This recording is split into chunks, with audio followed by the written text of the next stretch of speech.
I'm delighted to welcome back to Exopolitics today JP, or Jorge Pabon, who is a former US Army soldier who has had many experiences in covert missions, and I've written 3 books about his experiences. I've known him since 2008, and he has shared dozens of photos of different types of craft, secret space program craft, extraterrestrial craft that he has witnessed or actually traveled on.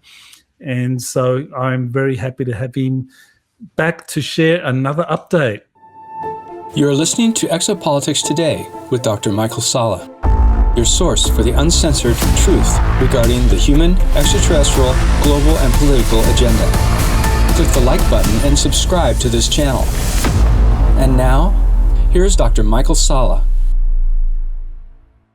Well, welcome, JP. I'm happy to be here, Dr. Salla, to bring good information and what's happening behind the scenes. Yeah, well, you're, as I was saying, you're a person that has had a lot of experiences, and you've served with the U.S. Army. You've released your DD-214. You have records, photos of your service that document that you really are a genuine whistleblower / insider. But you've got all these photos of different craft that you've witnessed. So you're definitely one of the few that has documentary and hard evidence of these experiences.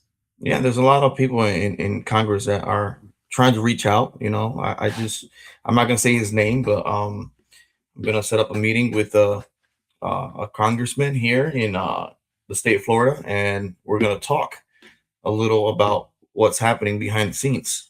And I'll probably share the name on a next update, but there's a lot of things happening, Doc. Recently there was a soldier that came out from the same place where I'm from, Crestview, Florida. Matt Gaetz, he came out, a congressman from the 1st District of Florida. He went into an office that, I went to the same office yesterday. And I think Matt Gaetz, he's not there no more. I think he's in the District of California, somewhere around there.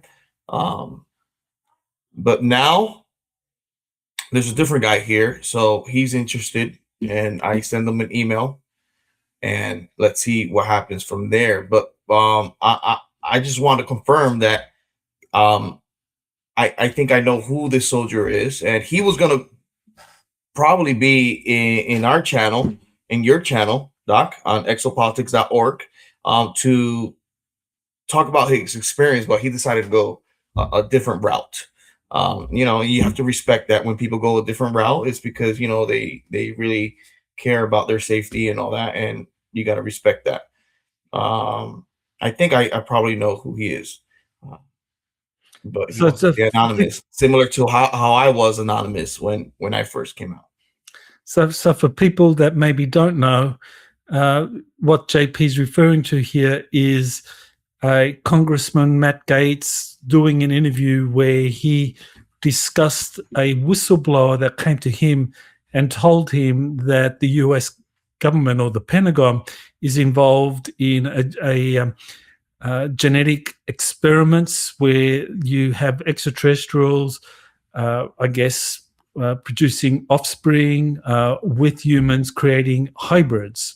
And so this was an interview with Matt Gaetz. So I was in a military uniform, worked for the United States Army, that was briefing me on the locations of hybrid breeding programs where captured aliens were breeding with humans to create some hybrid race that could engage in intergalactic communication. An actual uniformed member of the United States Army briefed me on that. What the F is going on? Look, wait a second. You had whistleblowers tell you this kind of thing? Can you please unpack that? I had a guy who was uniformed. He was a senior enlisted with the United States Army. Came into my office in Crestview, Florida, in a non-classified setting. I had members of my staff there, and what they explained is that the military ran a very secret program where aliens that were living were in forced breeding programs with humans that had been abducted from war zones and from even the caravans of migrants. Now, again, I didn't verify this, but what the whistleblower was telling me is that there were like between 6 and 12 locations around the country where this happened. And what he wanted was a group members of Congress to all show up at the same time at all of these different locations so that any of those activities could not be moved. And of course, it's a physical impossibility to get members of Congress to simultaneously show up at like 8 locations at one time. And so that never occurred.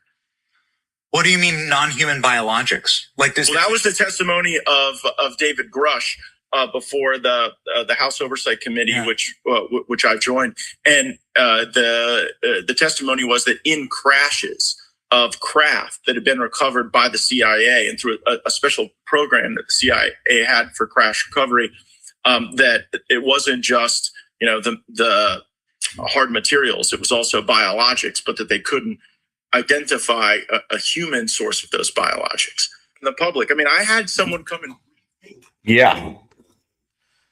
Well, thank you for showing that. So that whistleblower that Matt Gaetz is referring to, that he met in his office there in Crestview, Florida, is the same area as where you live. And so what are the chances in your view that he actually served with you or served with the Army 7th Special Forces Group at Eglin Air Force Base?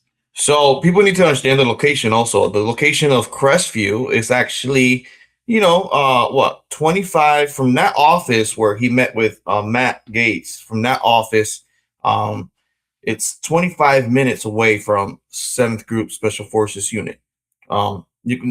It's not hidden. People can find it. And he said that he was a senior Army personnel, and the only Army unit that are in Eglin Air Force Base, we got the 6th Ranger Regiment, but that's a training, not unless he's training the Rangers how to do, because also the MOS, well, I'm not going to get into that because of security reasons. But yeah, we got 6th Ranger Regiment that is stationed here in Eglin Air Force Base. That's only for training purposes. And we got 7th Group Special Forces Unit that we just have things that nobody would imagine that we have. I think personally is one of the best units that is out there, and I support this unit 100%. Nobody can mess around with this part of the military. It is the best of the best, and some other types of units, come out from this unit and branch up with other units. Some people call it rainbow units or something like that. But I won't get into the details because of security measures, and you have to respect these other soldiers that are coming out, and they're not wearing the helmet. They're just going straight to the head, and saying what it is, And what I did, I went this route instead of other routes. So I'm sure somebody's giving him the green light the same way. It's probably the same guy. Give him the green light to talk about these experience that he had, because when I went into these missions, it was more than one soldiers that were with me and part of the same unit. Sometimes, if you look at the history of Eglin Air Force Base, we got the Marines stationed there. We got Army, we got Navy, and also the Navy that connects to Pensacola Base. There's a Navy Pensacola Base that's also is there. And then on top of that, north from Crestview, Florida, it's only 30 minutes away from Alabama, where we had that experience, where they also moved Space Command to that portion of Huntsville, Alabama. So it's a whole connection. And then you go to also to the west, and then you got Louisiana and Nasquias. That it's also a base where connects with NASA and space stuff. So it's really interesting. These soldiers now coming out, and it's not only going to be the U.S. Army. We're going to have Marines coming out. We're going to have Navy officers or Navy lower enlisted coming out, and it's happening in DC. These people are coming out, but the experience that we're going through is really affecting us, Doc. In certain ways, we see things that people don't see. It's like you go to a room and you start seeing this levitating, and you're asking yourself, how is that levitating? And why is it levitating in front of me? And then you start questioning reality. And this is where all this, of course, we go through missions and we do what we need to do as soldiers, But when we see other things like that, it brings the PTSD level a little bit higher.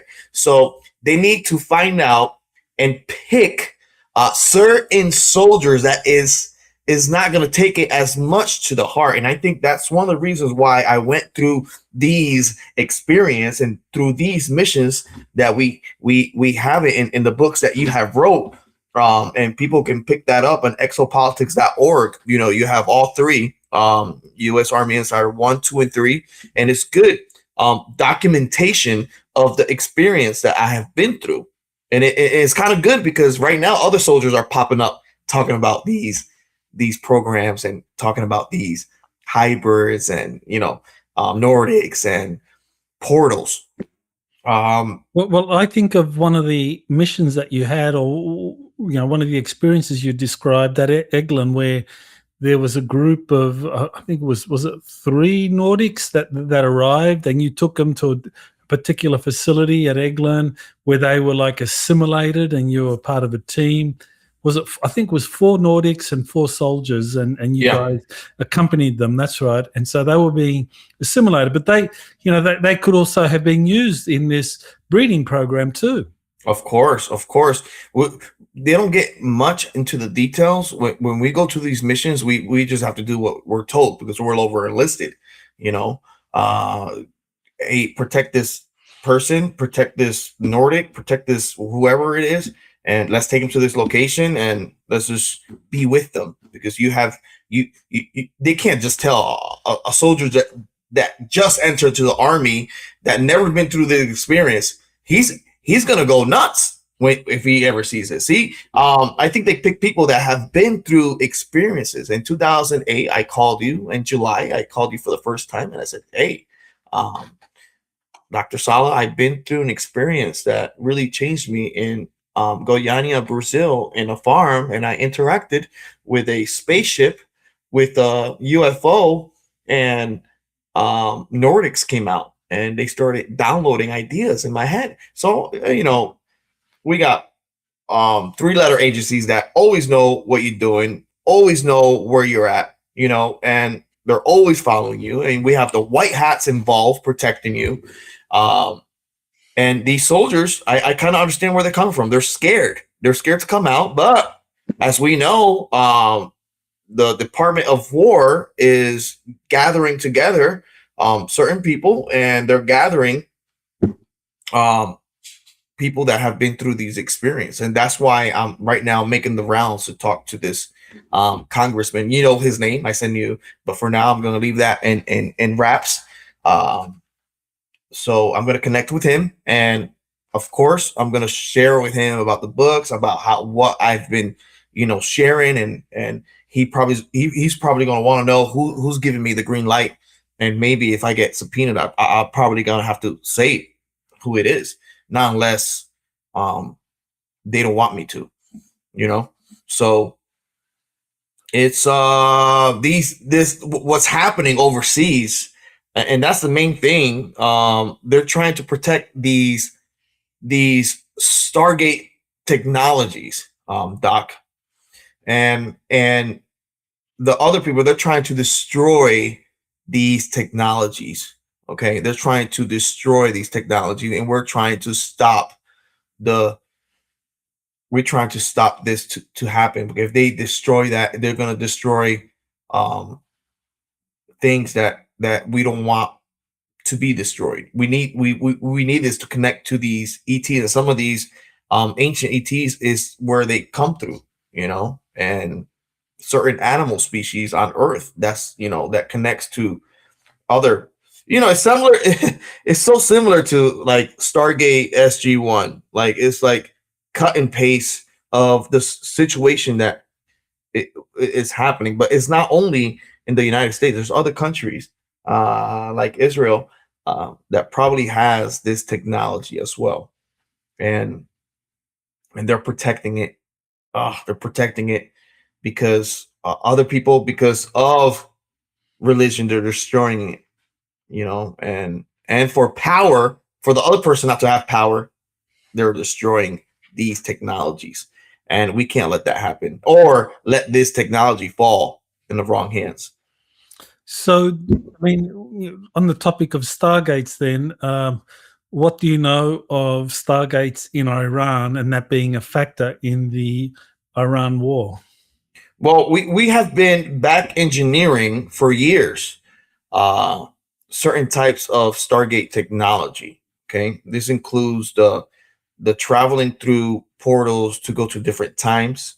I remember me telling you about 2050, 1940 something, and 1550.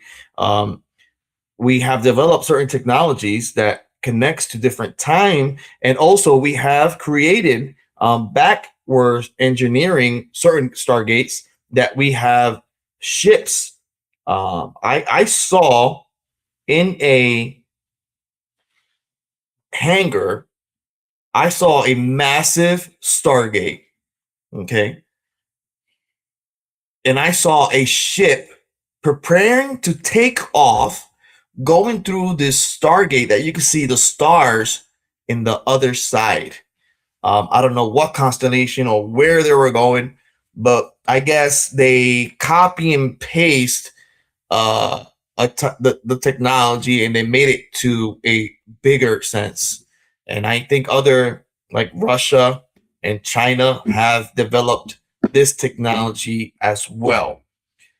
They have. I remember that mission, or that where you showed up at that big hangar, and you're with a couple of other kind of like army personnel, and they were really scared, and they didn't. Oh yeah. They heard about shitting bricks.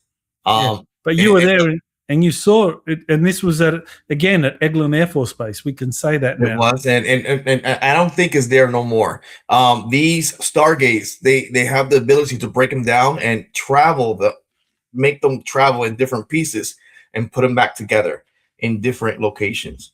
I don't think I have some sources, and I don't think it's here no more. I think it's somewhere else because of probably the update I did about announcing the base and all that. So I think they got kind of pissed off about that. I remember they came up to me and they told me, "Hey, I think that was the wrong choice." And I remember trying to hesitate to talk this mission with you, because I was scared about what was going to happen because of the security. They have to protect these technologies.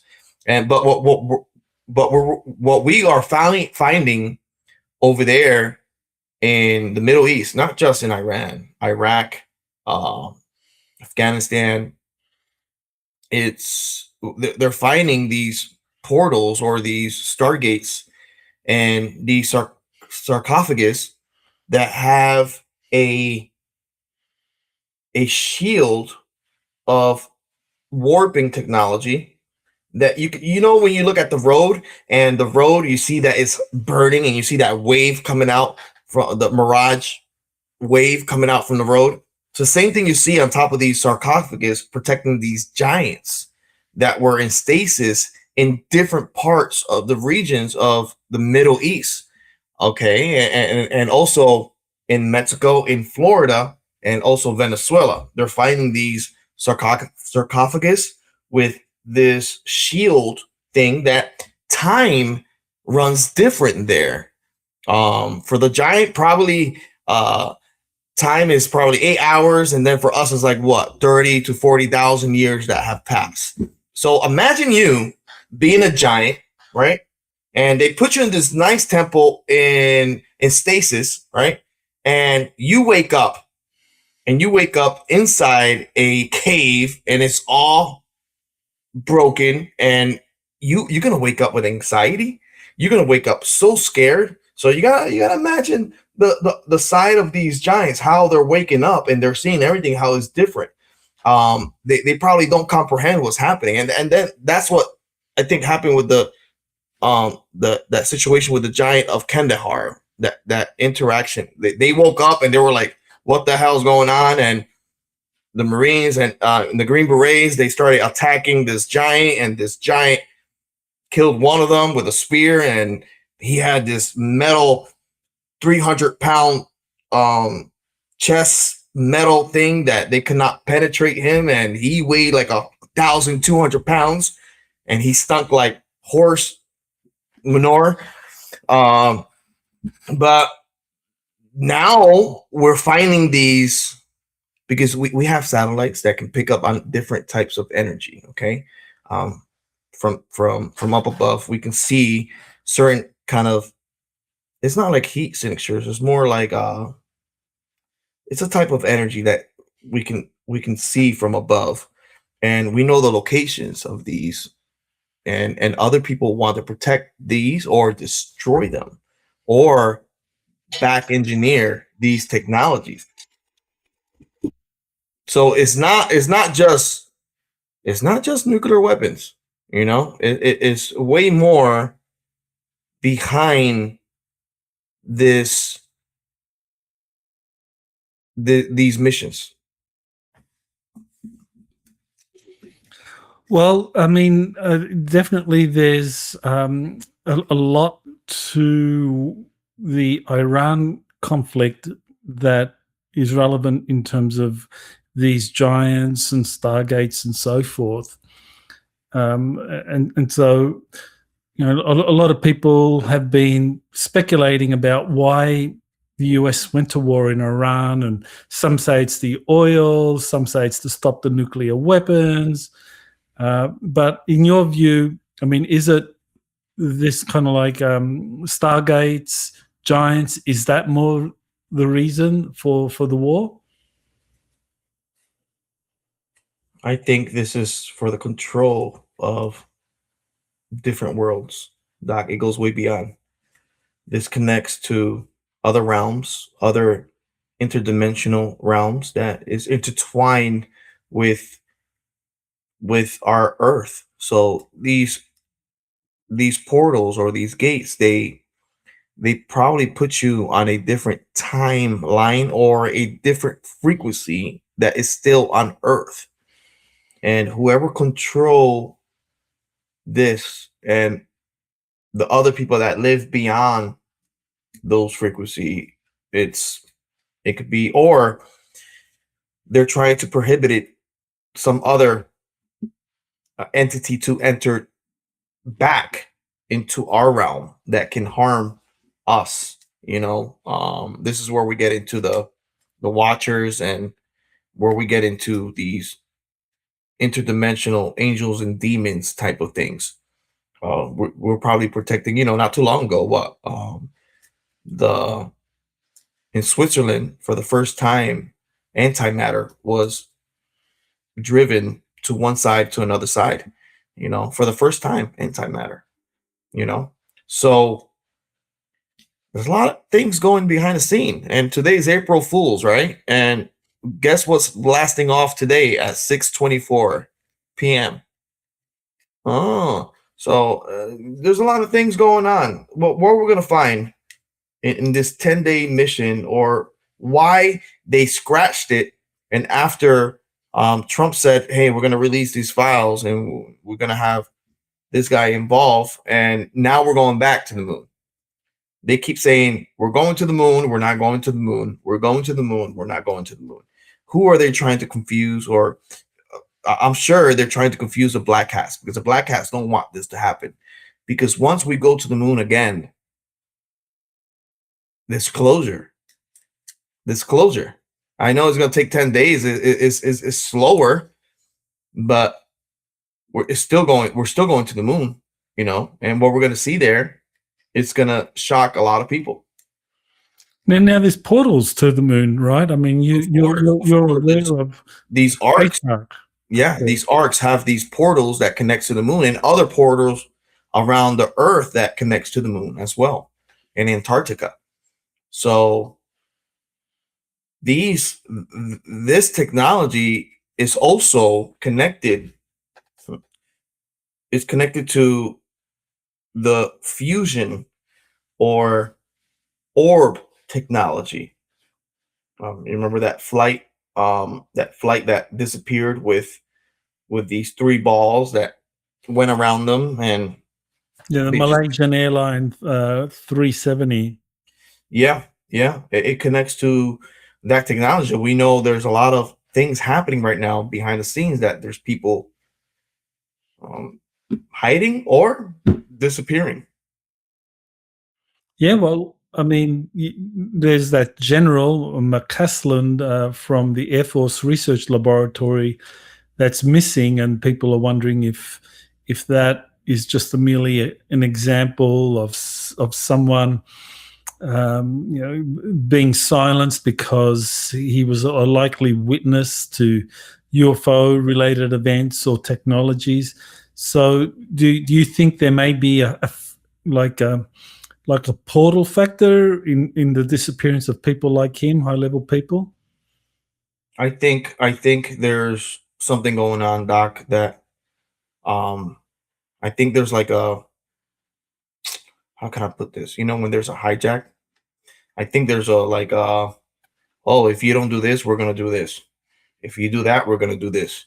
So it's not only United States, it's also Chinese scientists. It's going back and forth. Russian scientists. It's not just the United States. People that are involved on these types of programs, and these experience that they have experienced these ships and have experienced these orbs and these portal technologies. It's amazing. I think we're living amazing times of these technologies to come to light.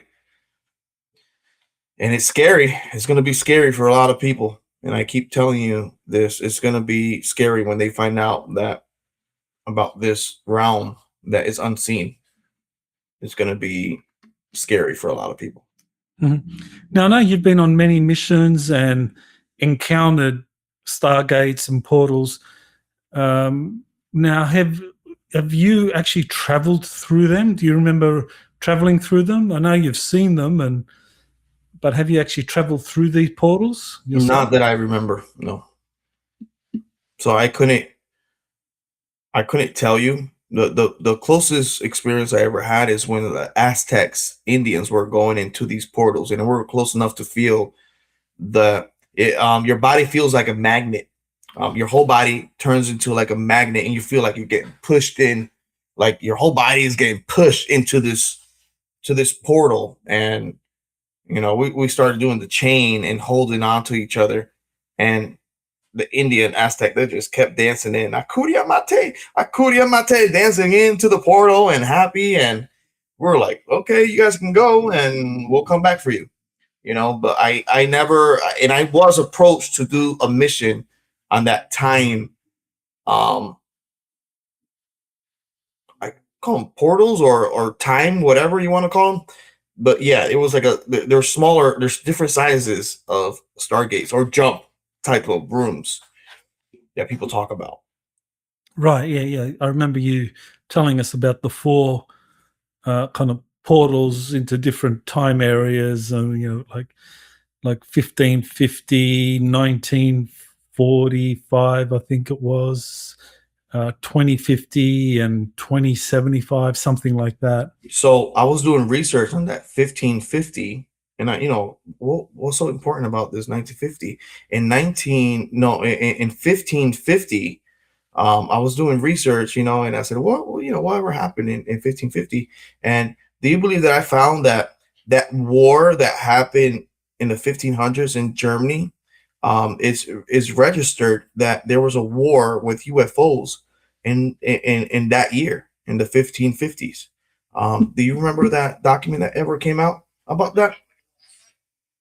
That's the UFO battles. There are a couple of famous photos or paintings, drawings of UFO battles over Nuremberg. I think Yep. like in the middle 1560. And that happened. That happened in the 1550s. Okay, there you go. So now we know why. And I remember we talked about that. Yep, that's the image. 1550s. And you see a massive arc on the bottom hovering over the city. Right, that's right. Nuremberg.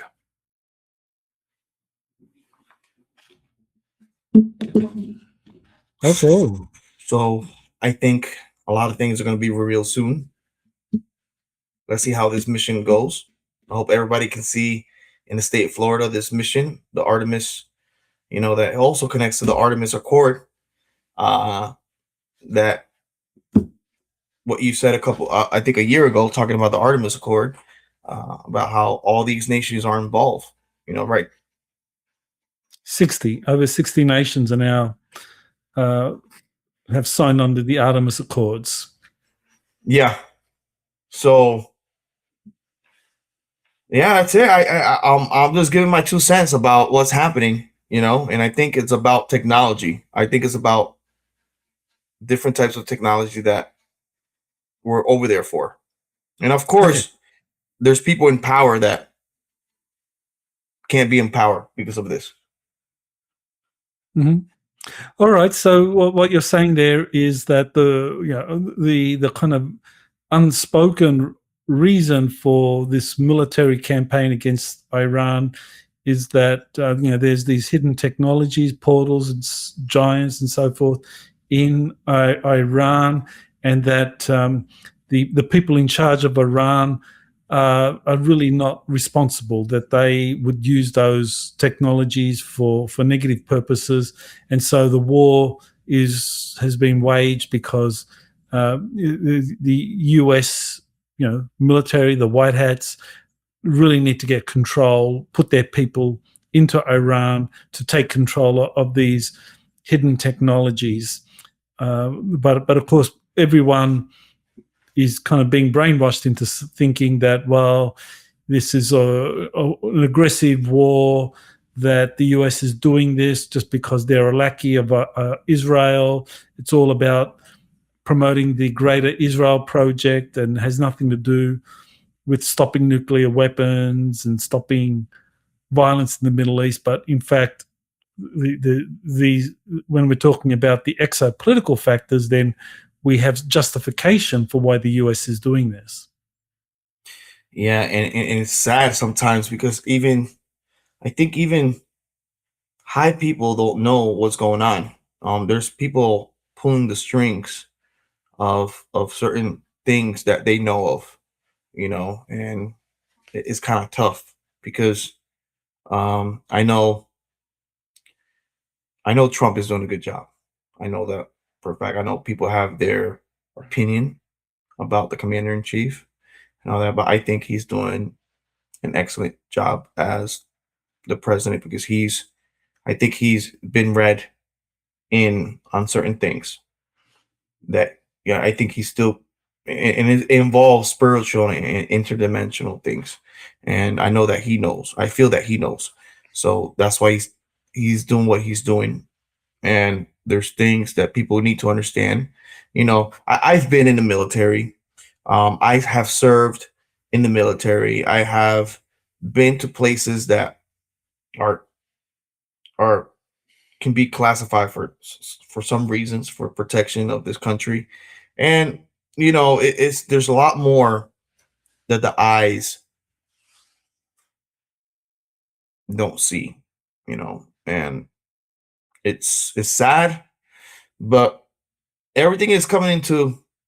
The dots are connecting, and people are going to realize that what we have been saying for 18 years is, it's happening.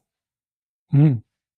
Okay, all right. Well, we're recording this on the day that the Artemis 2 mission is going to take off, and so we're going to see it here from Florida, where I am here in the kind of like Daytona area. We should see the mission, so that will be a lot of fun. And I think hopefully it's not April Fool's, right? Yeah, well, it'll be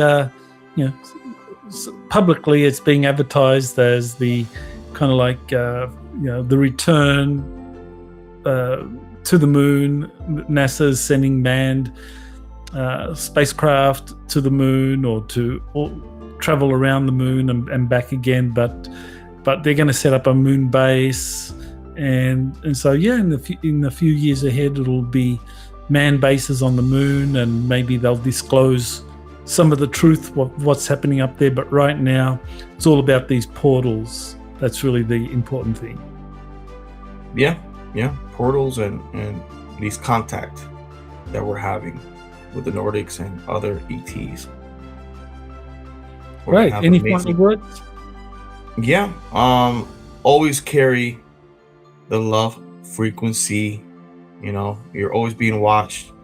Do the right thing.